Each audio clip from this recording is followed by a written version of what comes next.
தெறிக்கவிடும் காரம் நிறம் சுவையை தருகிறது. ஆச்சி மிளகாய் தூள் தெறிக்கவிடும் காரம் நிறம் சுவை.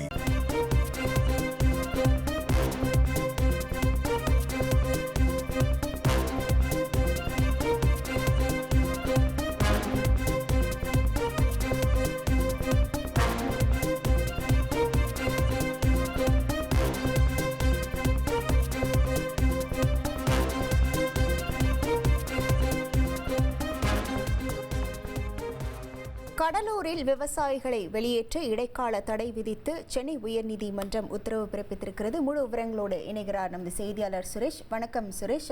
இந்த வழக்கில் இருதரப்பு வாதங்கள் என்னவாக உள்ளது, மேலும் இந்த உத்தரவு தொடர்பான முழு விவரங்கள்? வணக்கம். கடலூர் மாவட்டம் மலையடி குப்பம், கொடுக்கம்பாளையம் கிராமங்கள்ல இருக்கக்கூடிய விவசாய நிலங்கள்ல ஆக்கிரமிப்பு என சொல்லி காவல்துறையினரும் வருவாய்த்துறையினரும் விவசாயிகளை காலி செய்யக்கூடிய நடவடிக்கைகளில் ஈடுபட்டு வருவார்கள்.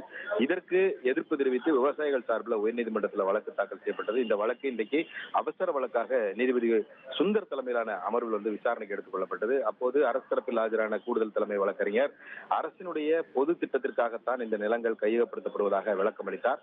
ஆனால் மனுதாரர் தரப்பில் ஆஜரான வழக்கறிஞர் இது தொடர்பாக விவசாயிகள் சார்பில் ஏற்கனவே அரசுக்கு மறு ஆய்வு செய்யப்பட்டு மனு அளிக்கப்பட்டிருக்கிறது என்று தெரிவித்தார்.